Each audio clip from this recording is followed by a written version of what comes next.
The CBS Radio Mystery Theater presents...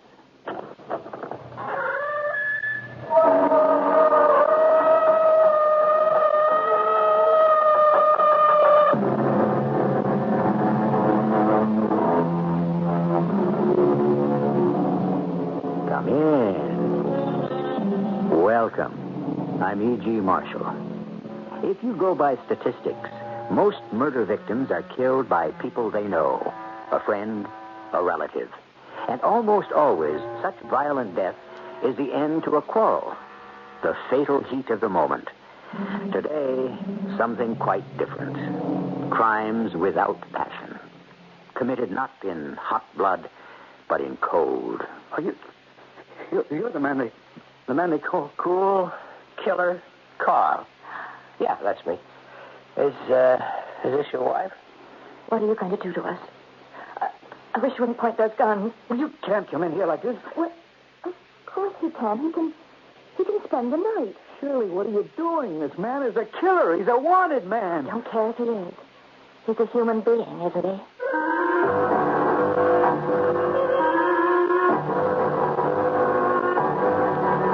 Our mystery drama, Cool Killer Karl, was written especially for the Mystery Theater by G. Frederick Lewis and stars Nathan Adams. It is sponsored in part by Contact, the 12-hour cold capsule, and True Value hardware stores. I'll be back shortly with Act One.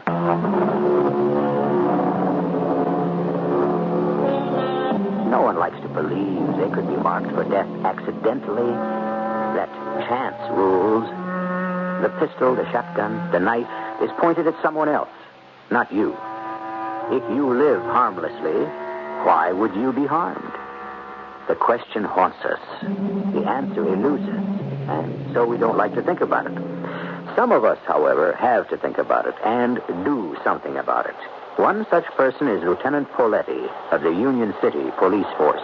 This case took us 2 years to solve. And if it wasn't for the action of one family who were threatened with certain death, who knows how many more lives he would have snuffed out. Who was he? I'm talking about Karl Hefner, or as we used to call him at police headquarters, Cool Killer Karl. And man, he was cool. Take that April Fool's Day when Karl walked into a bar on James Street. You're lucky, I'll say that for you. I was just about to close up the bar for the night. Well, what'll it be, Mac? You got time for just one drink. I see you've got another customer, so I guess I don't have to rush. Oh, you mean him?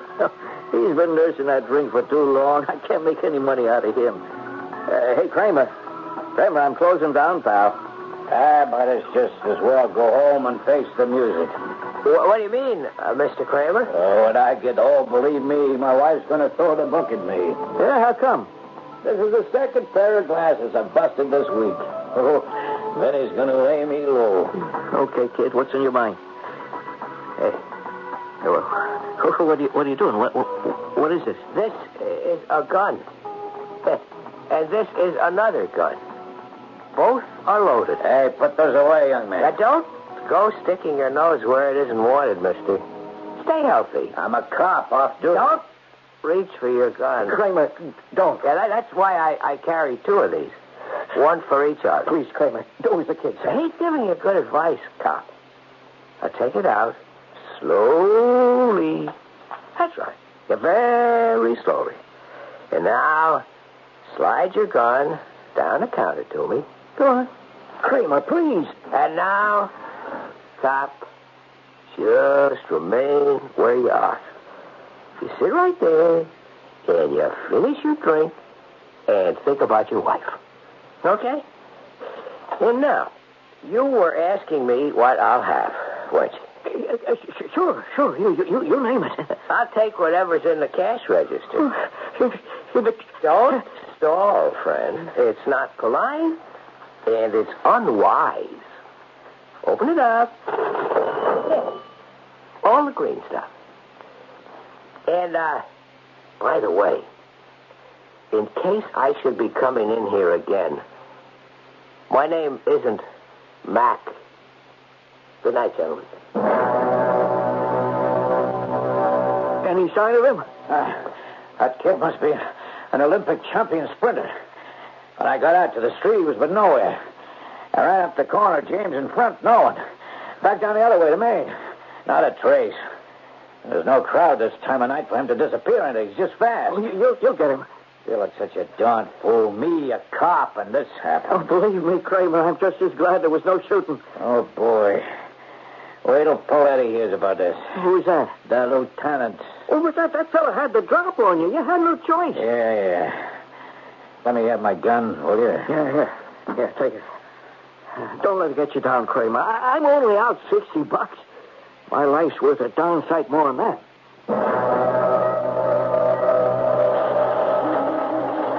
I was out the door and after him in 10 seconds, Lieutenant, but he disappeared. I didn't think anyone could run that fast. What did he look like, Kramer? Well, clean-shaven, 5'4", thin, had on what looked like army fatigues, the fake surface kind. Brown hair, brown eyes, muscular. Fast on his feet. Oh, greased lightning. Up James Street and out of sight. And a very calm demeanor during the holdup. Calm? Cold. 2 guns, you said, hmm? Yeah, 44s, both of them. Mm-hmm. I hate guessing, Kramer, but I'd say that's the same guy who's been keeping the other precincts jumping. Holding up neighborhood saloons since last Christmas. Now, how long is that? 4 months. Mm-hmm. He waits till closing time, and then he hits. I feel so darn dumb. Take a look at these reports, Kramer. Here's one. Yeah, I'll bet on it. Here, listen to this. Male, 25. Same description. Held up Ferretti's bar on Chestnut. Bartender described the assailant as very young, very calm, very cool. Unless he's got a twin, Kramer, it sounds like yours tonight. Yeah, well, I'll type up my report. And, hey, thanks for being so, benevolent. 2 weeks later, another stick-up of another bar. The same cool hold-up man. The M.O. exactly the same. Not much money taken. Closing time. Only the address was different. McCloskey's Bar and Grill on Front Street. At 11:30 p.m., richer by $125 than he'd been 5 minutes earlier, a man ran out of McCloskey's, made a 50-yard dash up the street, and jumped into a cab parked at the curb. Get going, driver, fast! The cab driver knew something was wrong. He fumbled with the ignition key and then froze. In his rearview mirror, he could see a big man wearing a bartender's apron running up the street toward his cab, yelling, "Stop that man." Come on, let's go, chum. Please, you gotta help me. See, that man back there, look. See, I've been romancing a girl, and I only just found out that she's married. And that's her husband heading for us, and he's threatened to kill me.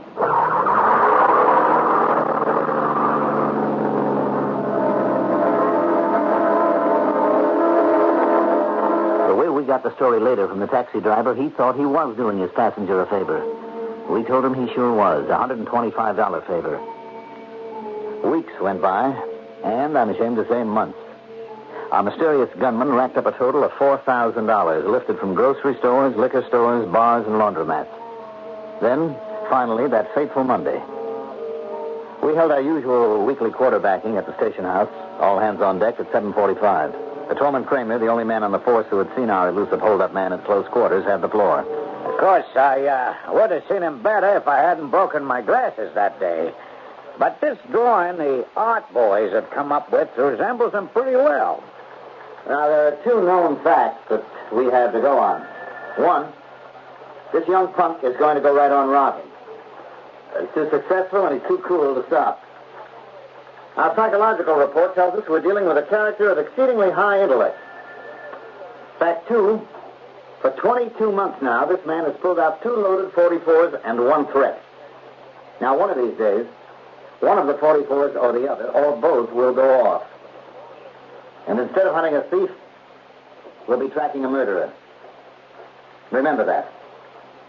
All right, boys.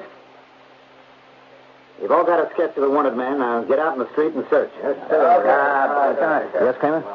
Lieutenant, I've been examining this drawing with my glasses on, and there's one thing that comes to me. Identification that might help. Yeah?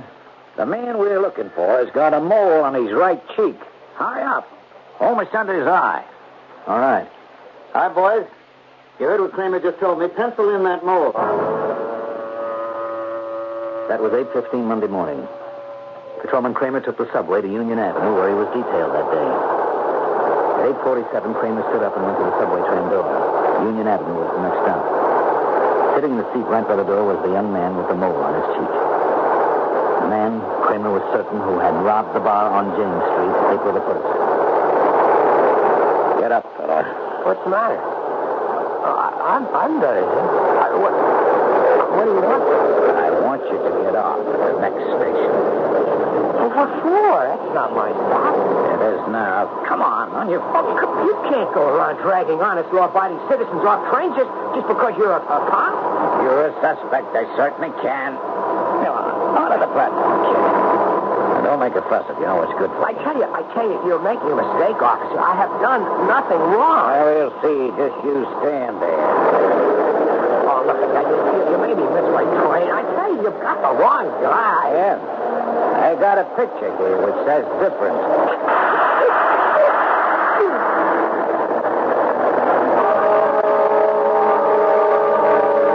Patrolman Kramer was killed instantly. His murderer disappeared. I had said that it was only a question of time. Kramer's death was the answer. The slugs extracted from Kramer's chest were identified at ballistics, and from there we got a line on the guns. Only a question of time before the guns and the bullets and the purchaser were identified. Now we knew who it was we were hunting. Karl Hefner. Finding Karl Hefner presented the kind of problem that police find almost the most difficult of all to solve. Somewhere, he must have a family, friends, a past life. But apparently he had cut himself off completely from anyone who had known him and operated alone. We stepped up our manhunt, for now he was no longer an ordinary stick-up man. He had killed a cop, and without doubt, there would be other deaths. I'll be back shortly.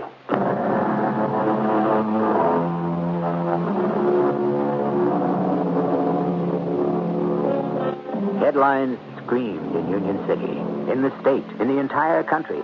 Cool Karl killed. The young man who robbed without apology, now killed without regret. People went to work, looking over their shoulders, wondering if they'd be next. The heat of notoriety was on the cool killer, but it was also on the police to stop him before his guns fired again. We took men from anywhere they could be spared. Beefed up the street patrols, the squad cars, and the detective division. The search took Detective Wallicott from our precinct to a movie house the night of the 4th. They were showing an old war movie, the Japanese attacking Pearl Harbor. In a back row, apparently dozing, sat the man we were looking for. Detective Wallicott recognized him. Wake up, Hefner. What is it? If you just open both your eyes, you'll notice I got my gun pointing straight at you. Now hold your hands up high. Oh, what do you think you're doing? Now stand up slowly. Are you Karl Hefner? Who? Karl? I never heard of. No kidding. You don't even read the newspapers. All right. Move out to the aisle. You haven't any right to do this. I'm a police officer. You're under arrest. Now march up the aisle into the lobby. Up there, through those swinging doors. Say what? Sorry, I stumbled. I'm just not awake yet. I didn't mean anything. Right behind you. Now march, and no tricks. I don't want to use this gun in a crowded theater, but I will if I have to. Push open those swinging doors. Yeah. Oh, no. Why, Scott? I'm sorry. I didn't mean to let that door swing back in your face like that. Stop that, man.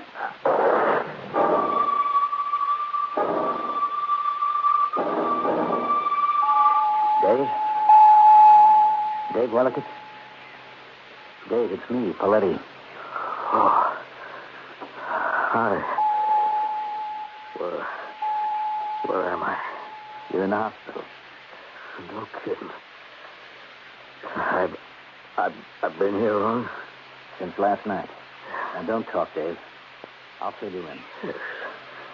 Something tight on my chest. I'm strapped up clear to my neck. What happened? He fired at you point blank. 3 slugs in the chest. No kidding. I'm still here. You don't know the half of it. That cool Karl, charmed life. I questioned the guy behind the candy counter, Dave. He saw the whole thing. He saw you bring Hefner into the lobby, Hefner in front of you. He turned around and pushed the swinging door into your face. And when you got the door open, he let loose with both guns and was out of there before anyone knew it. I remember. But I'm sure I hit him. That's right, you did. The guy at the candy counter said you got him in the leg. We found blood all the way into the street. Lieutenant, I don't feel very good. What are my chances? They're good, Dave. Very good. You were on the operating table from midnight until 4 this morning. They took out 3 slugs and then sewed you up. They took bullets out of my chest. And I'm still here. That's it. Cool Karl's not the only one that leads a charmed life. How did I keep the mark? By a heartbeat, Dave. You know, the doc told me that at that split second when you were shot, your heart had contracted. If it had been expanding, the bullet would have nicked the heart, and right now, we wouldn't be talking. So you'll be as good as new, Dave. We're sure about that. Thanks, Lieutenant. I think I'll go back to sleep now. And as soon as the stitches are out of your chest, maybe I can persuade the commissioner to pin a medal on it. Within minutes of the attack on Detective Dave Wellicut, we had a complete circle cordoned around 10 city blocks of the area. No one could leave or enter without being questioned. What we didn't know was within minutes after the shooting, Karl Hefner was ringing the front doorbell of an unsuspecting family of 4. Mr. and Mrs. Edward Cable and their 2 small children. This is the way that encounter was pieced together for the police later. All right. Hold your horses. I'm coming. Shirley, be sure to put the chain on the front door before you open it. You know what they said on television. Okay, hon.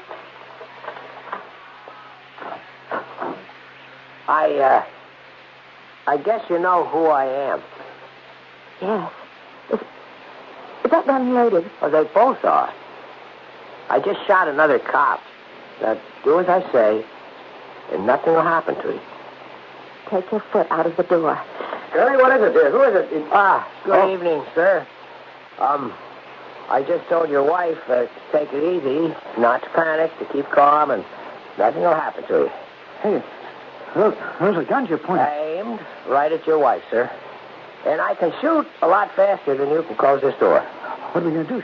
It's the man Karl Hefner they've been talking about on TV. Look, would you go away, please? We have 2 little children upstairs. You sound like a nice family. They'll never look for me here. You go somewhere else and leave us alone, will you? Well, if you're really thinking of your kids, now you wouldn't want them orphans, would you?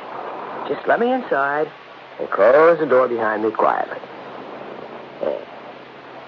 Now, look, I really mean it, I promise you. I just need to stop running and rest for a bit. I won't hurt you. I'll let him in. Come on in. Are you the man they called? Yeah, that's me. And now, about your children. They're upstairs. They're watching television. Well, I think it's about time that they went to bed. I've been thinking about this. I don't really think you should spend the night here. Of course you can, Ed. I've got some blankets. I'll make you comfortable on the sofa. You out of your mind, Shirley? What are you doing? This man is a hunted criminal. Sit over there, Mr. Hefner. Didn't you hear what I said? This man is a killer. I don't care if he is. He's a human being, isn't he? Shirley, I don't get you at all. Here you are in the kitchen making a pot of coffee. I must be dreaming. Why not? If we have people over in the evening, we always give them coffee. Well, for heaven's sake, he's not exactly an invited guest. Oh, I wonder if I've got any tape left over from yesterday. Look, maybe I can just quietly lift up the kitchen telephone and get some help. I wouldn't do that if I were you, mister. Huh? Do what? Take your hands away from there. Leave the phone alone, okay? Unless you want me to rip it out of the wall. Carl, you sit down there and have some coffee. Coffee? Why not? Is this on the level? Oh, Shirley's on the level, all right. When she says coffee and cake, she means it. Well, I haven't had anything to eat all day. You haven't? I could get you tuna fish sandwich. Sure, if you say so. Look, Carl, if you don't mind, how about putting those guns away, huh? I mean, we're not going to jump you or anything. That crazy we're not. That's a reasonable request. I'm a reasonable person. I'll put them on the kitchen counter. Now, will you two men just stop hanging over me? The coffee will be ready as soon as the kettle's boiled. I told you to sit, both of you. Eddie, you take this chair. Carl, the other side. We always eat in the kitchen. Eddie, will I get the mugs down? Will you slice the cake? Carl, I'll have a sandwich for you in a jiffy. You guys don't seem to be a bit scared. Oh, sure, I'm scared. I'm scared for Shirley, for David and Betty upstairs. Yeah. I mean, what are you asking? Yeah, I meant to ask. Are they all right, the children? Well, I brought them their milk. I tucked them in for the night. Did you tell them you had a friend staying? Well, there's time enough for that in the morning. What's that? Oh, I don't believe it. Put those guns down, silly. Is the water boiling? Oh, now, let's all have a quiet cup of coffee. And, Carl, you eat. Here's the sandwich. I hope you like it. I don't want to hear another word out of you, young man, until your plate is clean. You know, you sound just like my mother. Huh. That was very good. Thanks a lot. How long do you think you'll be, Staying here? Well, that depends. You know, I suddenly realized I didn't know your name. Oh, Ed Cable. And your wife's name is Shirley, I know that. And the kids are David and Betty. Is that right? And what do you do, Ed? You mean for a living? Yeah. I teach mathematics at Union City High. Shirley works in the same school. She works? Well, who takes care of the children? Well, she does. She's both a mother and a teacher. Oh. Well, what does she teach? Oh, I'm not exactly a teacher, Carl. Shirley's a guidance counselor. What's that? Carl, you're bleeding. There's blood all over your leg. Oh, yeah. I thought I'd stopped her with my handkerchief. Get around in that chair. Now, stick your leg out. Oh, Ed, will you look at that? The boy's hurt. Roll those trousers up so I can take care of it. Lady, Shirley, you're crazy. I mean, I've shot 2 cops, and today one of them nicked me, and you... Holy God. You don't know my wife, Carl. If she wants to help someone, nothing's going to stop her. I'm not helping anyone but me. Now, you go get some bandages there. They're in the medicine chest upstairs. I'm not going to have blood all over my nice new linoleum kitchen floor.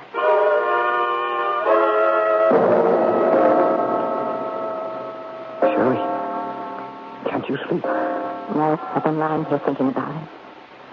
It's awfully sad, isn't it? Why would a boy like that, obviously intelligent, turn on society? Look, Shirley, don't you think your sympathies are a little misplaced?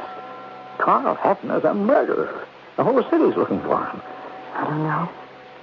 He's so young. You've fed him, you've cleaned off his wound, you've bandaged it, given him a blanket and a pillow. How about thinking of David and Betty? You think they're safe with this crazy guy in the house? He wouldn't hurt them. He promised. Promised? You think this trigger-happy kid, you think he knows the meaning of the word? Okay, I know for understanding, and well, if you're stalling for time, that's fine. That's okay by me, Shirley. But all I'm saying is, we've got to have a plan before he kills us all. There's someone on the landing. Get up, you two cunts. Stand up against the wall. What is it? What have you done? Turn wall. I don't want to see you when I pull the trigger. You can't mean it, Carl. Why? Why? You don't hear the police outside, do you? You don't know anything about them. Some other known coffee and cake and mothers. Are you just going to... One broken promise deserves another.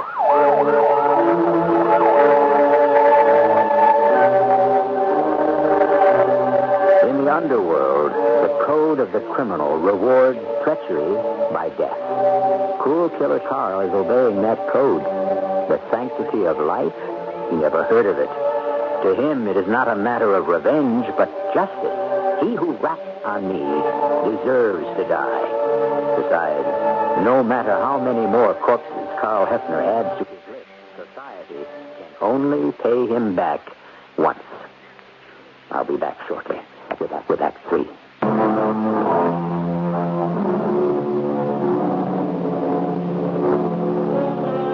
Here's a young man who is killed without compunction. Is he normal? Abnormal? Psychopathic? What difference by what name he is labeled? For some reason, he is revenging himself upon society. Without his gun, what kind of person is he? Afraid? I never thought it would end like this. Shot in the back by a coward. Who's a coward? You tell you to look us in the eye when you do it.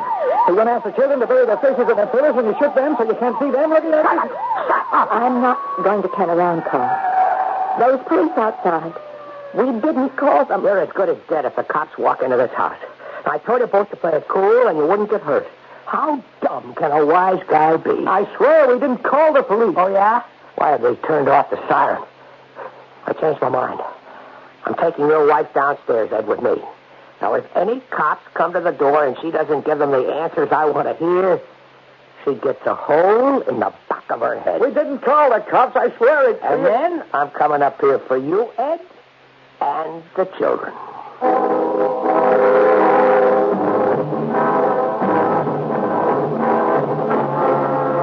What's keeping those cops? Where are they? What are they waiting for? Police? Maybe they're just out there getting parking tickets. Don't be funny. I disagree with you, Carl. It just doesn't make sense to me that you'd kill me and my husband and David and Betty. For what? You'll be caught finally, and you'll have 4 more deaths on your conscience. You called the police. I mean, what did you expect from me? I told you, I didn't. Ed didn't. As for expect, I thought you'd treat us the way we treated you. What do you know? They're going. You must be relieved. I don't know. I can tell you this, Shirley. You confuse me lots. No one who wants to help you confuses you? I won't think about that. I don't want to get caught. Not just yet, that's all. Is your leg still hurting you? It's all right. You ought to get to a doctor. Suppose it gets infected. It could, you know. A bullet wound. Do you really care? Well, of course I do. Why? I mean, what am I to you? I keep thinking, my own son, David, and supposing someday something went wrong for him and he needed help. What if I wasn't around? I'd hope he'd find someone to help him, too. I'm only doing what any mother would. Maybe if I'd had you for a mother, it would all have been different. You'll never make me believe your mother didn't love you. She sure had a funny way of showing it. Is she still alive, your mother? Does she know where you are? She does now. They got pictures of me in every newspaper in Union City. Television, too, I guess. When was the last time you spoke to her? I don't know. You haven't spoken to her. Not in 3 years. Gosh, I'm tired. 3 years and 2 months. It was my birthday. We had dinner. She made me a special birthday dinner. My dad instead. She was nagging at me. Get a job, she'd say. What are you doing hanging around the house? Get a job. She bought me a comb and a brush.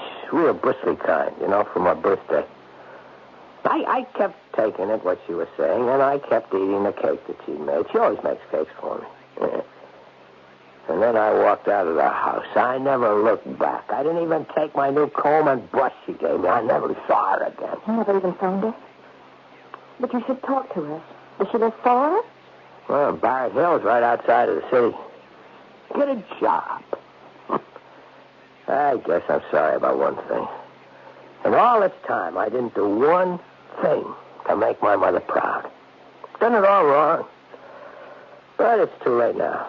They'll get me, the cops. They don't kill me, I'll go to the chair. You could make it easier for your mother, if she saw you before. I guess. I'd like to see her, too. They say if you're on death row, they give you one last wish. One last meal and one last wish.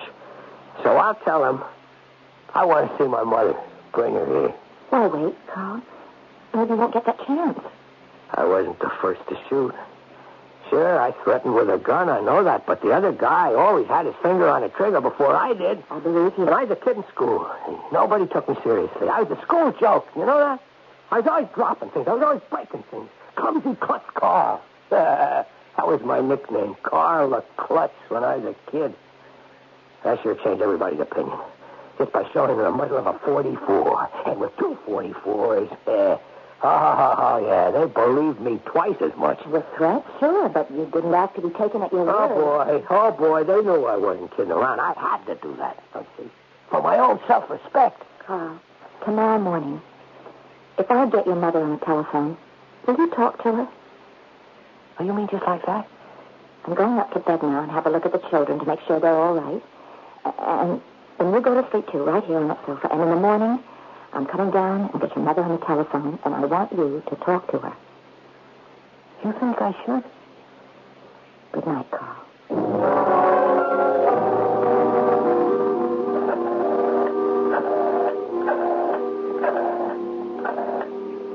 Hello? Is this Mrs. Hefner? Mrs. Hefner, you don't know me. My name is Mrs. Shirley Cable. We live in Union City. I'm calling you at the request of your son, Karl. Why did you say that? It was your idea. Yes. Your son. He's here in our house. I know Karl hasn't been in touch with you lately, but he said he'd like to talk to you, so just a minute. Please hold on. Your mother, Karl, is on the other end. Well, Ma? Yeah, I know. Yeah, fine. How are you? What I've been doing? Well, lots of things. Well, I had a job in the filling station. Yeah, some work on cars. Mostly pumping gas. Yeah. Well, no, wait a second. Listen, I had a real nice job for a pretty long time stacking books in the library. No, not the one near home, the big one downtown in the city. What do you mean, why didn't I keep one job? I had to try them out, didn't I? I mean, you were always after me to get a job. Well, I got jobs. I got lots of jobs. So what? So do you have to believe everything you read? Yeah, that was me. So what? Now, look, Ma, look, just listen to me, Ma. I didn't want to call you in the first place, but this lady where I'm staying, she said that I should. Oh, boy, I knew you'd still be after me. You never changed, do you? You never... Ma, are you crying? Oh, Ma, don't do that. Please don't cry. I didn't mean that, honest, I didn't. Listen to me, Ma. Whatever they say about me, they don't know anything. I mean, some of it's true, what I did, but not all of it. Ma, you gotta stop crying. Yeah, I believe you.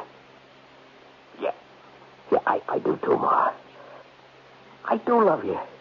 Sure I do. Yeah, and I miss you. I've missed you lots of times. I get so lonely sometimes. But I had to go away from home. But you never listened to me. Oh, no, you didn't. See, listen, Ma, I had to make people listen to me. Come home? I can't, Ma. I've got to lay low. Yeah. I wish I could see you, too. Hey, Ma, if everything goes wrong, and they get me, I promise you I'll see you. I'll make them get you to come see me. Oh, Ma, don't. Please. Hey, Shirley, will you please talk to her? I can't anymore. Mrs. Hefner, this is Mrs. Cable. Yes, he's all right. I know he's a good boy. Mrs. Hefner, you can't blame yourself. I'm sure you did. And whatever Carl's done, I'm sure he's deeply sorry. I certainly don't. And you take care of yourself, too, Mrs. Hefner. No. Don't thank me, Mrs. Hefner. It was Carl's idea. Yes. Goodbye. You have to say that. I never thought to call her. It was your idea. No, not really, Carl. Deep down, you want to speak to your mother. I know you did. They're going to get me. I know they will.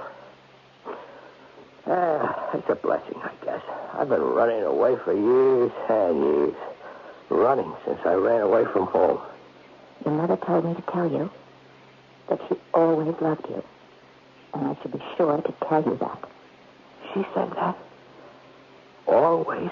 Yes, she did. Now, come along into the kitchen. I'll bring the children their breakfast, and then you and Ed and I will have some breakfast, too.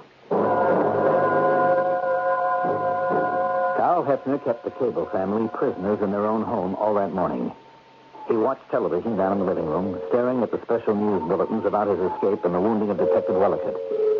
While he watched, Mr. and Mrs. Cable had a hurried consultation in their bedroom. We can't go on like this, Shirley. Hour after hour, just waiting. Waiting for what? We got to get the kids out of this house. He's calmed down, Ed. He really has. Yeah, for now. I think I could make him give himself up. Not in a million years. Don't count on it. He's erratic. He's irrational. You're wrong, Donnie. You should have been there when he called his mother. He can be weak. Darling, you know, I respect everything you stand for and do, but this isn't some rejected teenager in school that you can steer with guidance counseling. Karl Hefner is killed in cold blood. He's way past the point of being able to return. Please, don't do anything. Wait. Just a little longer. Now, listen to me for a minute. Let's tell him our kids are real young and stir crazy. They're not used to being kept in all day, and I just can't keep them in the house any longer. And if he'd be a good fellow and let us all out of the house for a breath of fresh air, we won't do anything that would jeopardize his safety. I'll promise him that if I have to. But don't promise. Shirley, see him for what he is, please. Honey, I have to think of our safety first. Well, you'll have to make those promises to him yourself. I can't. He trusts me. Okay. I'm not asking you to. You just go get the kids ready and leave the rest to me. At 3:35, I got a telephone call from Ed Cable from the street phone booth. They had run from their home 10 city blocks. He had his family safely with him, and they were going to his mother's. At 3:45, we had the Cable house surrounded. Karl Hefner. Karl Hefner. We have this house surrounded. This is the police. Come out quietly with your hands up. Come out, Hefner, with your hands up. You haven't a chance. Don't waste your ammunition, Hefner. You're just making it harder for yourself. We have 20 trained marksmen waiting to pick you off. Come on out. Live a little longer. Hold it! Hold your fire! I'm going into that house. No one on the first floor. I made the second. Kicked open the door to a room facing the street. There, lying on the floor in his own blood, was the young man. Get out of here. Get out. You've been hit pretty bad, kid. Not me, you want. I live here. I belong here. Karl Hefner, it's you we want. You don't want me. I'm not him. I'm not him anymore. Bring up a stretcher, boys. We've got him.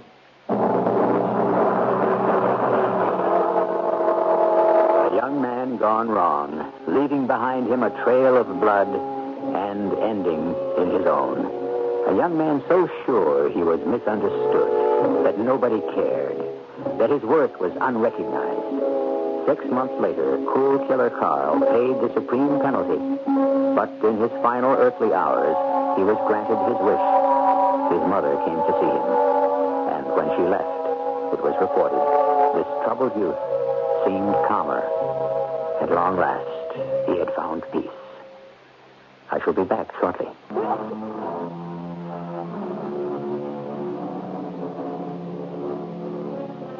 It has been said that somewhere between self-love and self-hate lies the balance of a peaceful mind.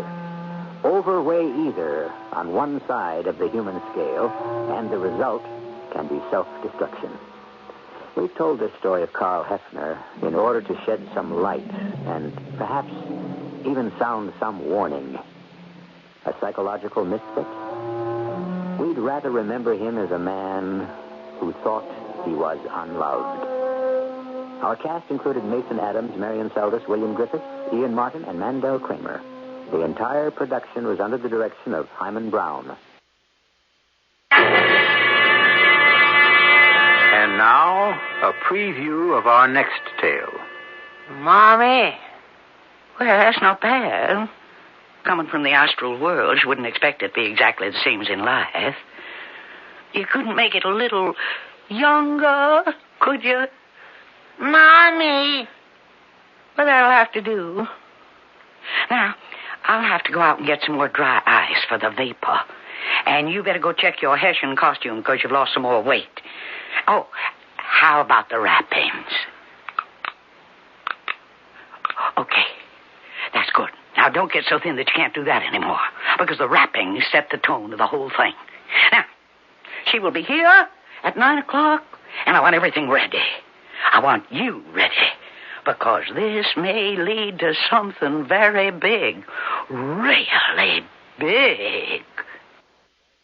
Mrs. E.G. Marshall inviting you to return to our Mystery Theater for another adventure in the macabre. Until next time, pleasant dreams.